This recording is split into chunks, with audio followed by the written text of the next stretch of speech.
Township Trustee meeting, February 27th, 2023. Please stand for the pledge. I pledge allegiance to the flag of the United States of America and to the republic for which it stands, one nation, under God, indivisible, with liberty and justice for all. Mr. Kent? Here. Mrs. Beaver? Here. Mr. Jacob? Here. Talk to Susan about what we talked. At this time, I'll do an introduction. All the way off to my right here for Senior Center, we have Jessica. Our Park Supervisor, we have Todd Schaefer. Our Fire Chief, Andy Frost. Our Police Chief isn't here right now, he's going to be a little late. Robert Gavalier. Our Zoning Inspector, Darren Crivelli. Our Road Superintendent / Administrator, Mike Dockery. Our Fiscal Officer, Lori Wolf. To my right, we have Trustee Steve Kent. To my left, we have Trustee Robert Santos. And I am Trustee Monica Devers. Motion to approve minutes of the regular meeting of December 12th, 2022, and regular meeting of February 13th, 2023. So moved. Second. Mrs. Devers? Yes. Mr. Santos? Yes. Mr. Kent? Yes. At this time, we'll have the administrator report. Nothing as far as administrator report, just as far as the road department. Just to let you know, give you an idea of the kind of winter we have. As you know, we bid 3,000 tons under the ODOT annual contract. We have purchased 1,050 tons so far this year. The last time we ordered was January 30th, so we probably got it within a week after that. We would probably, in a normal winter, we'd be at over probably 2,000 to 2,500 tons now. So it's just another indication of from that point of view of the kind of winter we've been having. However, the bad news is before you start seeing any savings in money, unfortunately, I will be discussing with you, not only did I mention last meeting about having to replace a large truck, we need to think about that, but our chipper, our front loader, and our backhoe are all looking at major repairs as we are sitting here today, as I had a meeting with the mechanic today. But I'll be giving you more information on that in the future. Andy, we'll go to you. It's been pretty eventful. With regard to the train derailment, so far we are between $30,000 and $35,000 of equipment that is going to have to be destroyed.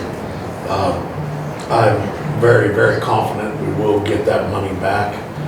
We may have to front it for a month or so until we're able to see that, but we are in the process of that now. Mike and I have been dealing with some of that, and we had some meetings over the weekend. Another meeting this week to define exactly how we're going to get reimbursed and what that will look like, whether it's going to be federal government, state, or the company itself. So just to let you know, we may be seeing some purchases come across your desk, but we have no choice. I have to get rid of some turnout gear and some self-contained breathing apparatus, and we will have to replace those because we have no extras. So just to give you a heads up, that'll be coming across your desk. We appreciate you guys being out there. That's it for us? Yes, thank you. Okay. Darren? I'd ask the board to approve a nuisance resolution under Ohio Revised Code 505.87 that declares following properties a nuisance: 4450 and 4470 Mahoning Avenue. That's two retail stores that have retention systems, and they're just an absolute mess. And this isn't the first time I've asked the board to do this, but they're just a mess. And then 2500 Red Gate Lane, junk and debris. So moved. Second. Mr. Santos? Yes. Mr. Kent? Yes. Mrs. Beaver? Yes. That's all I have for the board. Todd? We got the numbers this morning from ODNR and Green Team for the Christmas tree recycling. Austintown collected 371 trees this year. It's a little less than we did last year, but not too much though. Not too much less. So be a lot of happy fish for another year. And tomorrow morning, the new truck goes in down to Shively for the new lettering. They'll have it for a couple days. I'd imagine by Thursday we'll have it back. That's all I have. How did we get those trees taken out on the main drag of the park? The pine trees? So Yes, those were taken out on, I believe, Wednesday morning. They have gone around and marked a few more that I was supposed to go with them that afternoon to double check them myself. But Jim and I'll meet probably either tomorrow or Thursday, and I'll go around and see what he has marked that he thinks needs to come out as well. Okay, thanks. Jessica? Not too much. The senior center is averaging about 4 to 5 new members each week still. And I'm expecting that to go up a little bit. Newsletters should be going out sometime here in the next week, and we always get a bigger influx of people right after the newsletters go out. Our cooking, craft, and painting classes are growing exponentially. We keep having to add tables to it. And now they're looking at maybe doing like a second day of those classes to keep our sizes down a little bit for them. And Thursday, we're going to be starting a new grief recovery program. It's with the health department. So we've got some seniors signed up for that. So that's one of our new classes that we're starting in the weeks. Great. Yes, Andy? Can I add, please? Yes. I forgot to mention, we have our fire truck on the auction site, which is municipal bids. We put it on midweek last week. It's on for 2 weeks. It has 10 more days left, just to announce it in the meeting. Thank you, Chief. Thank you. Thank you. Lori, what do you have for us today? I just have your reports from the last meeting and just wanted to let you know that I was able to close out the year. Now we need to work on the new year, getting the budget, the final budget for everybody. Motion to approve January report submitted to the board at the February 13th, 2023 meeting, A through E, per agenda. So, second. Mr. Kent? Yes. Mrs. Devers? Yes. Mr. Sanchez? Yes. Motion to approve advance from general fund to 15,000 to lighting district. So moved. Second. Mrs. Devers? Yes. Mr. Sanchez? Yes. Mr. Kent? Yes.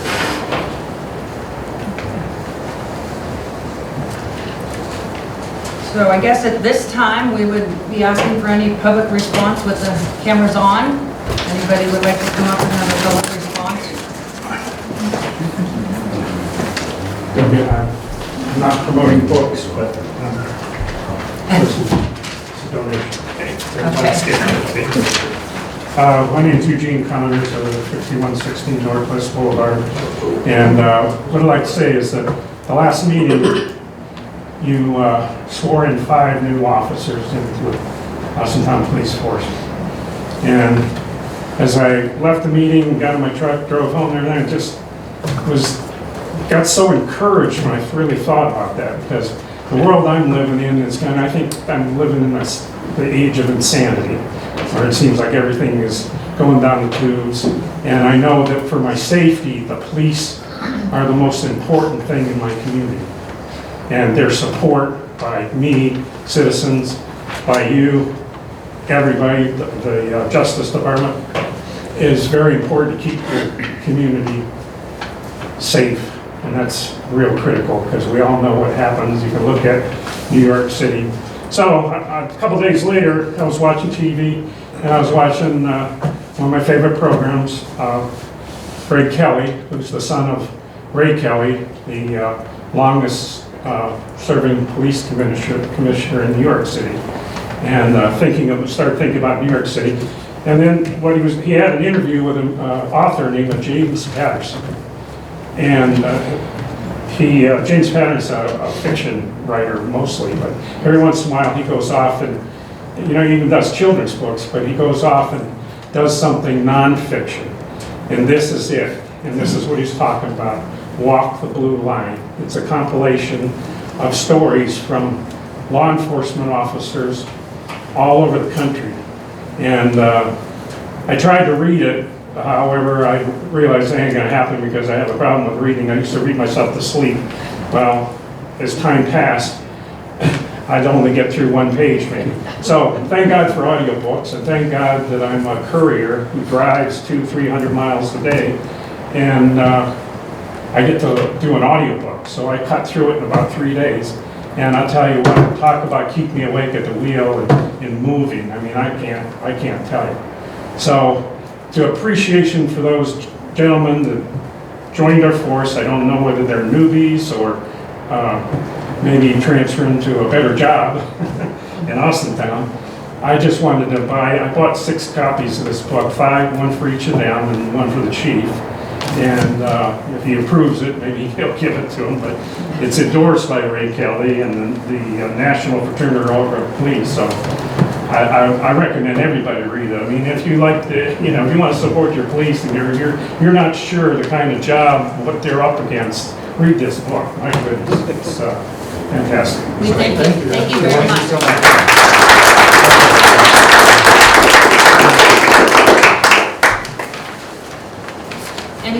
Anybody else on camera?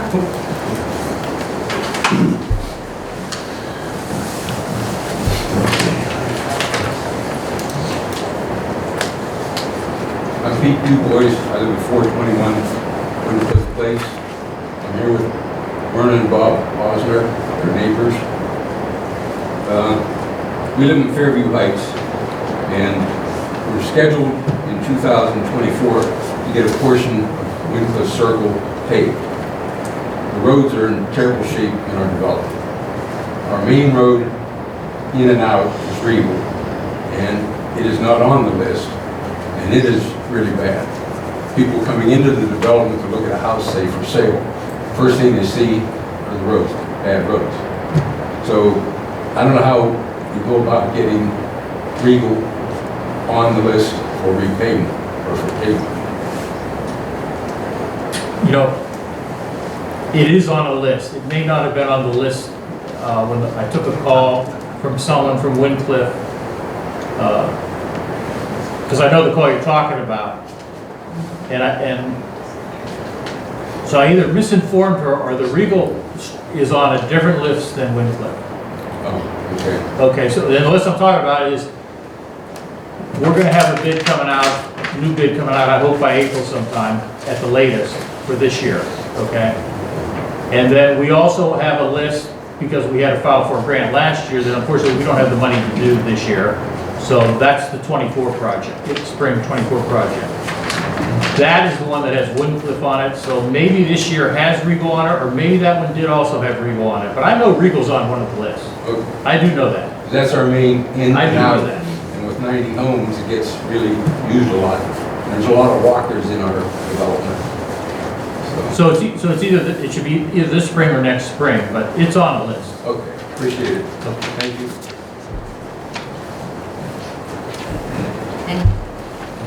I see it. Good morning, or good afternoon, I should say. Troy Roach from Ohio Edison, 539 Greenmont, Kansas. I just wanted to come in, say hello, and just give you a little bit of an update on some of the things that we've been working on at Ohio Edison, and answer any questions you may have for us out there. Obviously, last year at this time, we're having an incredible problem with outages and reliability in the Austintown area, and we've made huge strides in recovering from that. But unfortunately, we can't stop Mother Nature, we can't stop cars, and obviously last week we couldn't stop a foil balloon from causing some outages in the area. So, yeah. So anyway, I just want to let you know and remind and reinforce the fact that we do, and we will care about the reliability out there in Austintown, for sure on that. We're continuing to work on projects and upgrades. Whenever a new project does come up that is related to our power will be, I will ensure you that we will we will let you know as soon as possible as far as anything that may go on. Sometimes our real estate department or other departments may get ahead of me, but hopefully I'm before them so that I can at least brief you to let you know what kind of work is going to be done in the communities. Typically what happens in those situations is it's right-of-way access or easements where they're talking to those property owners to say, hey, we're planning a project such and such, we're going to be on our easement, and this is the work we're going to be performing. I'd like to provide you that information up front, so in case you do receive a call from one of your residents that you're at least informed.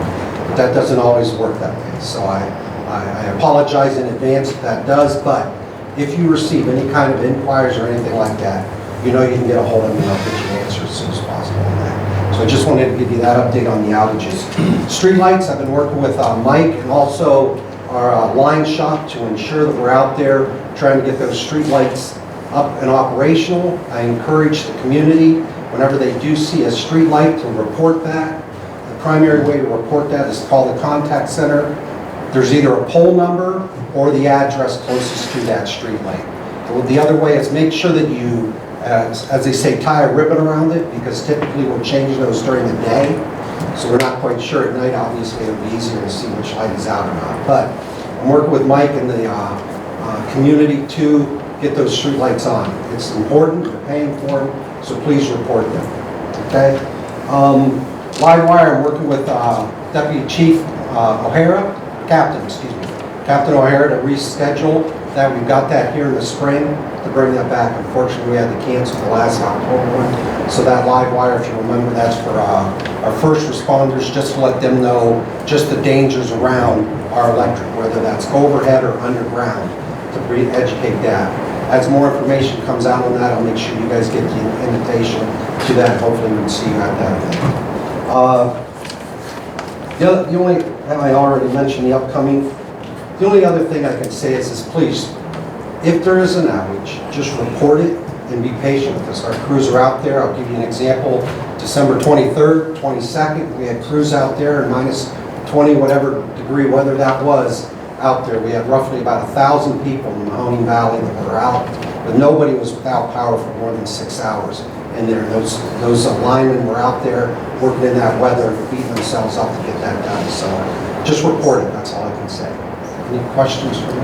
Yeah, Sure. Troy. I have one Oh, question. sure, go ahead. A couple of years ago, you guys did a massive upgrade out here for Victoria Road. Okay. Okay, not here, you have double poles. It looks like you cut the originals maybe in half.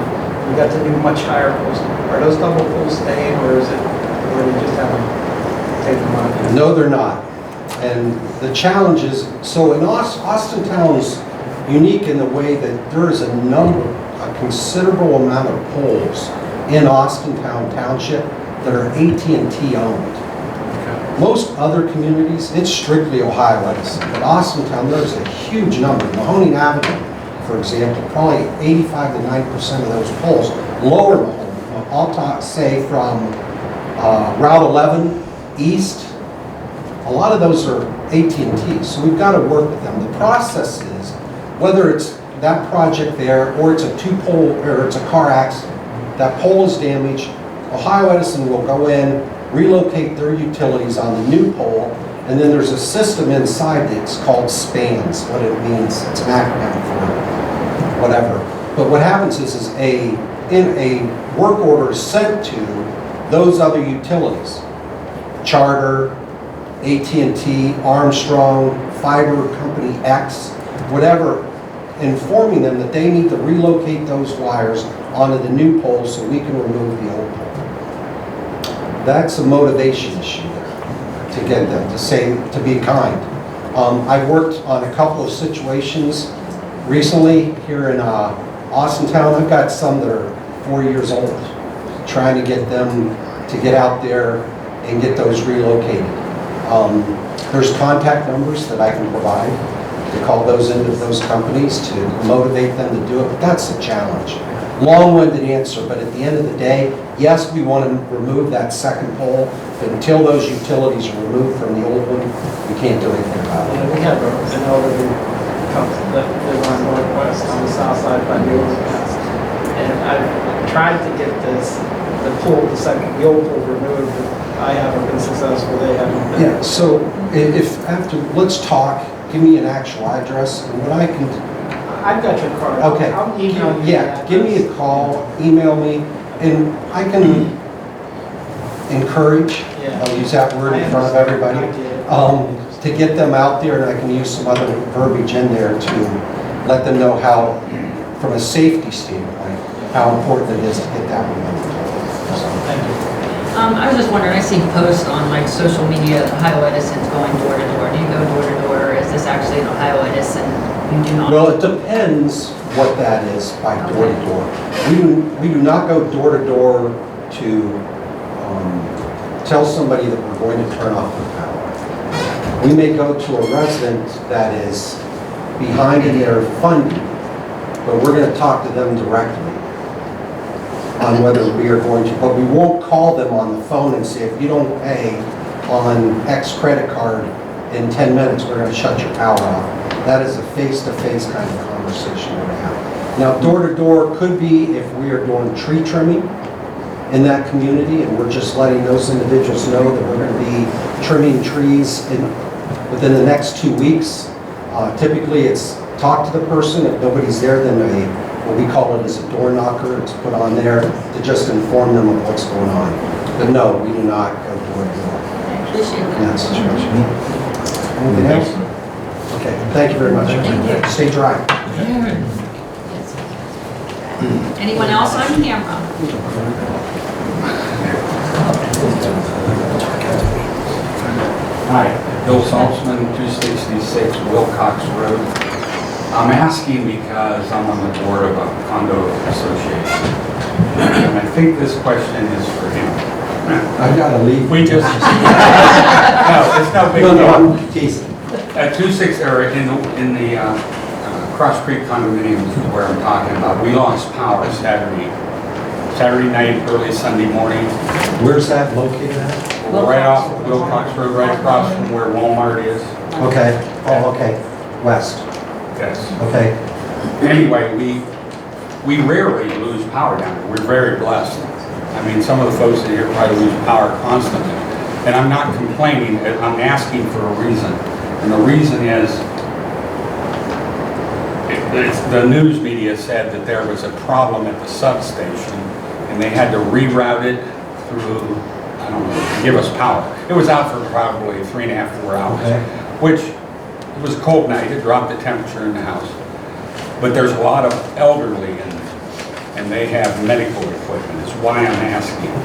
Is that something at that substation that we're going to have to look forward to having this happen again? Or was that problem taken care of? Yeah, I'd have to check, but, so typically, so let's answer one of the questions. So any individual that has any type of a medical situation that requires, dialysis machine is a perfect example, they should be identifying that to the contact center so that it's on their address, that they are in, there's a medical emergency tagged to that account so that they know what the urgency, for lack of a better word. What I will also say is that, but unfortunately, Ohio Edison cannot guarantee 100% power at all time because of what we've just talked about. So in that instance, with that individual that has that kind of a medical situation, they should have a secondary fallback in the event something does occur. So just to answer that part of the question. Now on the substation, it depends. It could have been a tripped breaker, and that's just it. It was just a repairable type of thing. I'll go back and look. They said they had to reroute it. I don't know what they mean by that. Yeah. I'm lost. Yeah. But they said they had to reroute it, I guess change around how the power comes in. Yeah. But I just wondered if there was an issue like they've had at other A substations. cascade? No. Our problem at Wycliffe Substation was, Okay.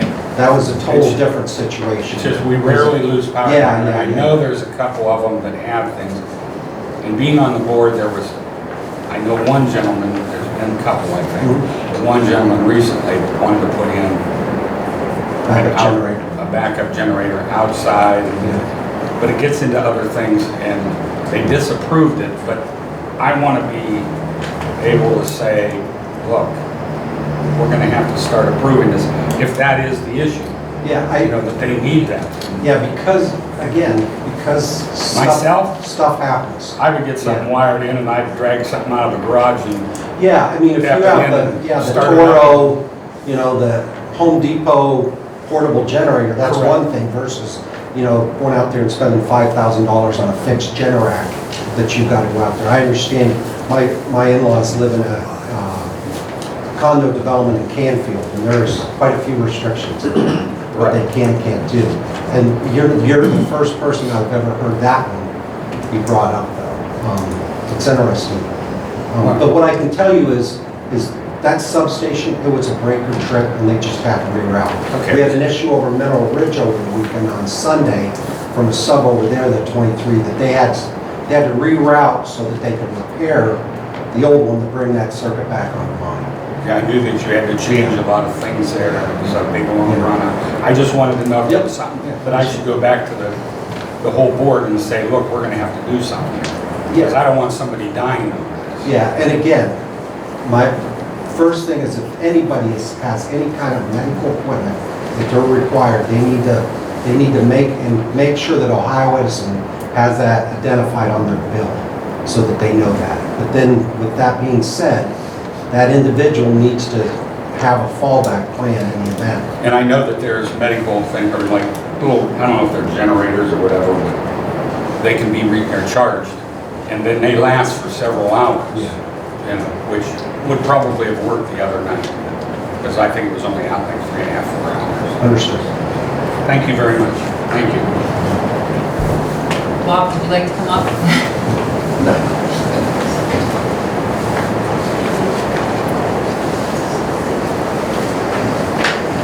Okay, that's good to know. I'm just going to turn sideways there. My name is Bob Marshall, 3406 Starwick Drive. And first of all, I wanted to do a shout out to Todd over there. He had a little stint in the hospital this week, so I'm glad to see you're doing better. Last meeting, I passed out some flyers. We had a benefit yesterday at the Eagles for a 10-year-old boy, Tyler, and it was just unbelievable. It was from 1 to 5, but it was just a constant stream of people. He also made a guest appearance too, and he looks pretty good. We don't have no numbers yet, but I'm going to presume that they made close to $10,000. But I could let you know at the next meeting. It was just, they were overwhelmed. The woman that put this on, aunts and so forth, they went all out. We had almost 150 gift baskets donated from the community and stuff, so it was totally awesome. What was I going to say? But anyway, it was a group effort, and I want to thank Charlie's Restaurant, between Stacy and Monica, with their donation. And if you think Monica could cook, she could also bake too, so I made sure I had some of her cookies. So I appreciate you on that. I want to say thank you to the fire department. We had a little problem last week with our flagpole, and Mike from the station on Raccoon, he came by the next day after the firemen's meeting, and he helped fix the flagpole. And we also got new rope that he helped put on, which is red, white, and blue. But he spent a little time in our parking lot helping us out, so I want to say thank you to the fire department. Also, our next meeting is going to be like the day after we have a district meeting. And at our district meeting, it's our big wigs from Columbus come down and stuff. But we take the opportunity to donate the charities that we have to give money up to. So, and we always give to the police and to the fire department. So if you could, please write down Sunday, March the 12th. We have a meeting at 2:30. We do not make them stay at the meeting. We do the charities at the beginning. And if you guys or representatives can come down, we are donating to the police and the fire, and I think also to the food bank and animal charity too. But I just want to say thank you to everybody, to the community who really helped out yesterday. You guys are awesome. Thank you. What's that? 1 or 2. Oh, the meeting's at 2:30. If someone could come between 2 and 2:15, and then we do it right at 2:30. Thank you. Is there anyone else on camera? Off camera. At this time, I have our chief. Have anything to say, Robert? Here. I'd like to, if it's okay, read a letter I received from our dispatch supervisor, Steve Sin. And just so everybody's aware, we dispatched for 12 fire departments here in Mahoning County, and kind of bring you into the letter here. And this is from Steve, who is our dispatch communication supervisor, addressing me with it. And if I can read it here, he said, I recently received word from an officer at East Palestine Fire Department about how grateful they were with our center's assistance on a night of February 3rd, 2023 during their catastrophic train derailment. As everyone is aware, this is one of the largest disasters in the history of our area. Our dispatchers that evening not only handled alerting all 12 of our fire departments and covering the radio traffic, but also relayed instructions to them in simple mutual aid for all the Mahoning County fire agencies in an effort to aid a single man East Palestine dispatch. So East Palestine only had one dispatcher that night. I have reviewed the calls from their radio traffic from this incident, and each of our team did a great job under unique circumstances. Working that night were the following: Noah Hartzell, Christy Selena, Mary Murray, Rebecca Hodgman, and Christian Parks. I believe they deserve a credit of praise for their job well done on this. Keep in mind, their regular duties that night did not stop, and it was steady with other calls outside of this one. Noah especially should be commended for working the fire desk with the overwhelming call volume, in which he did not skip a beat and showed true multitasking abilities. And Steve goes on to say, great job by everyone.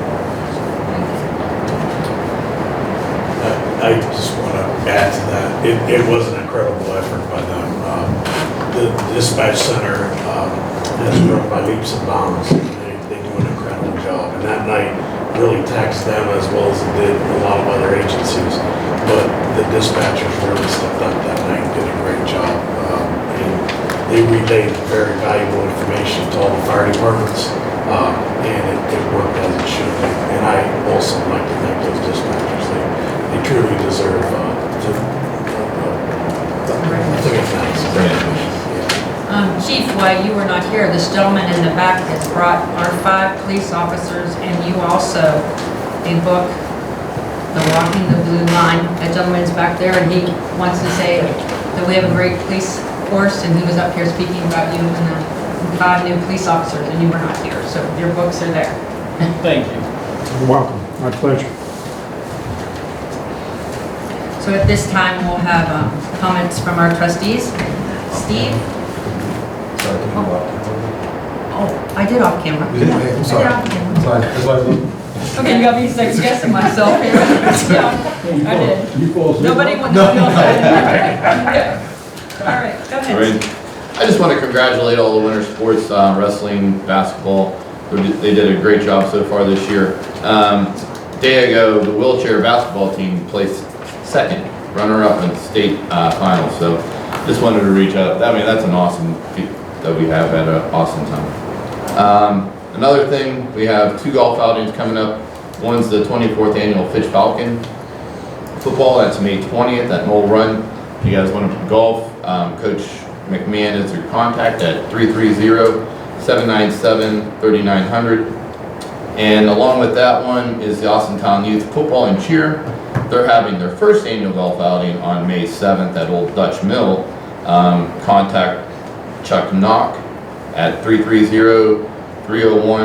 5172. I don't have as much, but obviously you guys will know, the Fitch Band, they actually had a spaghetti dinner fundraiser this past Saturday. I enjoyed volunteering and enjoyed that day. It's actually, the kids did a great job.